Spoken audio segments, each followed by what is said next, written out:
Yellow brick Roadies. Yellow brick Roadies. Focus question. What lesson does Miguel learn in this story? A cloud of guilt. 1 week of 6th grade down, one well-earned weekend coming up. Miguel headed down the street with two friends, Trayvon and Leo. Someone screamed from behind, "Watch out!" Thud, crash. A boy wearing inline skates smashed onto the asphalt. Books and papers scattered everywhere. Trayvon and Leo laughed. The boy's name was Dorian, and he was in Miguel's class. Despite his bloody knees, Dorian tried to stand up but winced in pain. Miguel rushed out to help him, but Trayvon stepped between them. "Leave him here," Trayvon said. "He told the teacher we were tackling in flag football yesterday." "He needs help," Miguel said. "We're out of here," Leo said. Dorian and Miguel stared at each other. Miguel looked away and followed his friends. "What's up with you?" Leo asked him. Miguel had been a friend to Trayvon and Leo since 1st grade, but this year they were really getting under his skin. They had always attempted to be tough and cool, but they'd never been cruel. "Nothing," Miguel said as he opened the door to his family's sandwich shop. "See you later." Trayvon raised his eyebrow. Leo shrugged his shoulders. As Miguel walked in, a cloud spread over him. It was neither a cloud of flour from baking bread nor a cloud of smoke from a burnt roll. It was a cloud of guilt. The next morning, Miguel mobbed about the shop. "Mom wants us to cut some fresh flowers," said his sister Teresa, waving a pair of scissors at him. "So what happened yesterday to that kid on the skates?" she continued. Miguel furrowed his brow. "How did you know about that?" "It happened in front of the shop window," Teresa said. "Nothing happened." Miguel grabbed the scissors from Teresa and stalked out to the flower garden in the empty lot next door. "Why didn't you help him?" Teresa asked, following at Miguel's heels. "Don't worry about it. He cut a bunch of bright orange poppies." "I know a bully or two when I see one," Teresa said. "There's not bullies," Miguel said. Teresa lifted her eyebrows. "They were mad at Dorian for ratting us out in PE the other day." "Yo, Miguel," it was Trayvon. "Playing in the flowers?" Leo teased. "Finish these," Miguel said, holding out the scissors without looking at Teresa. What they did to Dorian was wrong, but if he said anything, would Trayvon and Leo still want to be his friends? "So what's up for today?" Leo asked. "Not inline skating, I hope," Trayvon snickered. Miguel's stomach churned, but he tried not to think about what had happened yesterday. He needed to distract Trayvon and Leo from ranting about Dorian and PE class again. The great Gallardo. That was it. He'd take his friends into one of his great-grandpa Gallardo's magic stories. From then on, they'd have no doubt that Miguel was cooler and tougher than them both. A road trip to Oz. Miguel had already traveled into many stories from the chest full of books in the loft and had become characters such as Huckleberry Finn and Sherlock Holmes. "Follow me," Miguel said as he led the boys into the shop's back room and up to the rickety ladder to the loft. "Hey, what's in here?" Leo opened Gallardo's chest of books. "Books? Come on, Miguel." "These are no ordinary books," Miguel said, as the sparkling red letters of one title caught his eye. "The Wizard of Oz." The book fluttered open by itself to page 54. That grabbed their attention. Miguel began to read. This was an eventful day for the travelers. They had hardly been walking an hour when they saw before them a great George. "Boring," Trayvon insisted as he peered closer at the book. "Just wait," said Miguel, as the words giggled around the page. And big couldn't where so rocks sit very deep was their sides dipped at many, climbed many, dragged them down. Bottom also that of none the. Miguel's heart sped up. "Shut your eyes." Everything in the loft spun as though they were on a crazy merry-go-round, and the spinning stopped. Miguel walked in the woods, swinging his straw arms side to side. He'd become the scarecrow. A long golden tail brushed against him. It was a regal-looking lion. Miguel? The lion said as he cocked his head. Leo! Miguel cried. Something creaked. Leo and Miguel peeked around a tree and saw the Tin Woodsman. Oh, please, he squeaked. Miguel shot a few squirts of oil into the metal man's joints. He kicked, swung, spun, and jumped. The Tin Woodsman was break dancing. Trevon, both boys said. He bowed. At your service. Miguel told them about the great Gallardo's books. He described his adventures on the moon as a pirate on Jackson's Island. I don't remember much about this book, said Leo as he looked about. Let's explore, Trevon said. Wait, guys, Miguel said. In every Gallardo book, there's a mission. The other boys took off anyway. Yep, a dog barked. Trevon and Leo charged back with a little black dog on their tails. Toto, Miguel thought. A girl came up from behind them, and the dog jumped right into her arms. Don't forget, Miguel whispered, pointing the girl out to Leo and Trevon. Our characters must help Dorothy get to the Wizard of Oz. Leo and Trevon looked at each other. We are not helping some girl. We are in Oz. They ran into the woods. Stay on the yellow brick road, Miguel shouted, wondering what he had done by bringing them here. A bump in the road. Emerald City is that way, said Dorothy as she pointed across a gorge full of jagged rocks. How do we get to the other side?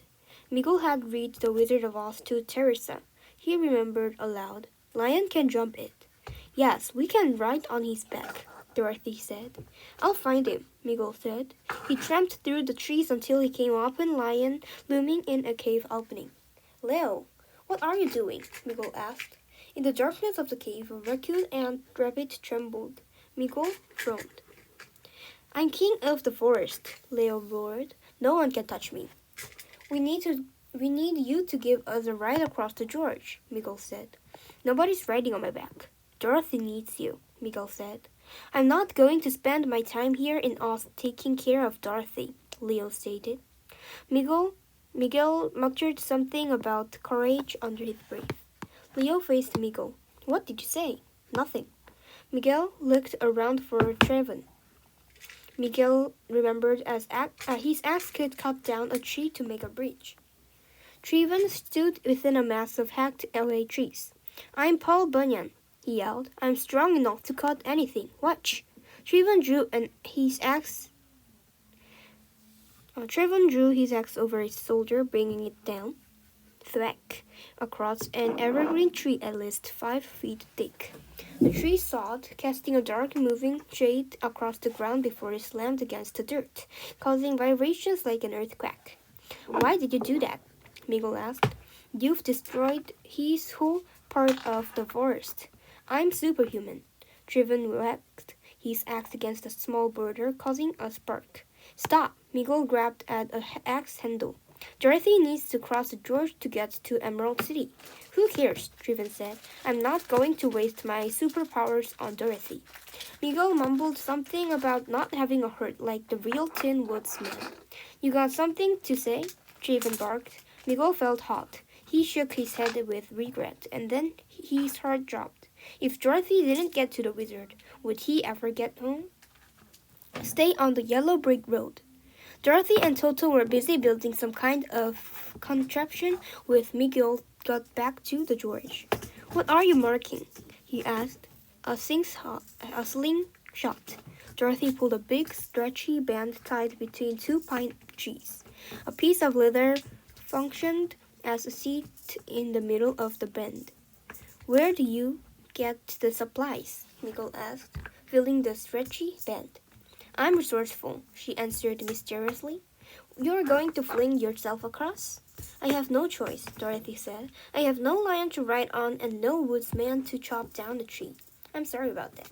It's not your fault. She placed her food basket in the seat. I just hope you speak up for what's right. With this. She pulled back hard on the band and let go. Wham! The basket flew across the gap and landed safely in a field of bright orange puppies. You did it, Miguel said, quiet, impressed. Dorothy laughed. Would you be so kind? She climbed into the seat, hugging Toto tightly. Miguel scratched the bend, closed his eyes, said a little prayer, and let go. Whee! Dorothy's voice trailed off. He opened his eyes, and there she stood, waving at him from the other side. We'll meet you on the yellow brick road, he shouted after her. Miguel hurried back into the forest. He found Trevin and Leo crashed out by the side of a lake. I can't believe you are tired of bullying little creatures, Leo, Miguel shouted. And you, Trevin, why don't you go destroy more forest? What is your problem, Miguel? Leo growled. You've been a pain ever since we started 6th grade. It's like you are judging us all the time. Miguel's blood boiled. He took a deep breath and started to count on 10. 1, 2, 3, and 4. But he made it to 5. A strange sound filled the air. Hundreds of flying monkeys hovered like helicopters above them. Run! Miguel yelled as monkeys dove at them. Oh no! 2 flying monkeys lifted Trevin. Miguel hurried toward Leo. We've got to save Trevin. The lion cowered behind a tree stump. I'll distract the other monkeys. You sweat Trevin out to the claws of those 2, Miguel said. No way, Leo roared. This is Treven's life. Miguel grabbed the lion's mane and stared it hard into Leo's eyes. After you get Treven, jump across the gorge with him on the back. I'll meet you on the other side. Leo nodded. Miguel ran ahead, zigzagging in and out of the trees, causing the monkeys to scatter. Leo charged, whipped high into the air, and grabbed Trevin. The Tin Woodsman clung to Lion's back as they dashed for the gorge. Leo stopped her at the edge, crouched low, and sprang high into the air. Miguel's only hope was the slingshot. With arms and legs flaying, Miguel launched himself across the gorge. Dorothy, Trevin, and Toto sat up in Leo's back awaiting Miguel. Leo tossed Miguel the scarecrow onto his back and ran hard until the monkeys were out of sight. But as in the original story, the toxic scent from the puppies soon overwhelmed Leo and Dorothy. Trevin, you have to chop off the wildcat's head to save the queen of the mice, Miguel said. Later, the mice will help carry the lion out of Poppy Field. Wait, what? Chop off whose head? Trevin asked. It's the only way to save Dorothy and Leo, Miguel said. We have to get back to the yellow brick road. A loud howl rushed at them.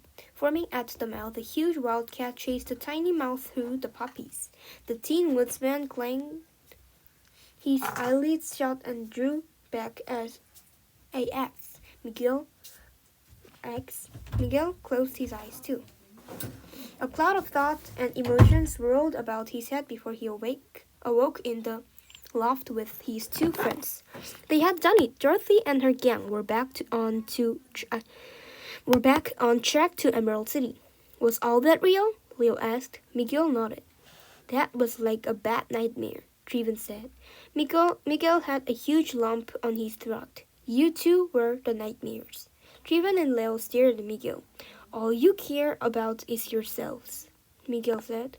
We almost didn't make it back because of you 2. It was wrong how you wouldn't stop Dorothy. It was wrong how you wouldn't help Dorothy, Miguel said. And it was cruel what we did to Dorian the other day. Treven's eyes grew large. Leo fidgeted with the buttons on his shirt. You can't count me out of this friendship, Miguel said. You see you guys around. Miguel, wait up. Leo ran next him, and Trevin blocked his path. We've been jerks, Leo said. I don't know why we've been acting like this, Trevin said. We're sorry. Miguel's heart felt lighter as they walked out to the shop and into the garden. Thanks, said Trevin, for helping us find the right road. The yellow brick road? Miguel asked. Yeah, that's the one. The boys high-fived before Trevin and Leo walked home. Miguel saw Teresa in the garden. She had a slingshot in her pocket. Wait a minute, you haven't been reading The Wizard of Oz, have you? Teresa giggled. No, not really. Not really? Well, I might have given Dorothy a little advice. Advice? How to stay on the yellow brick road, of course. Teresa smiled, and so did Miko.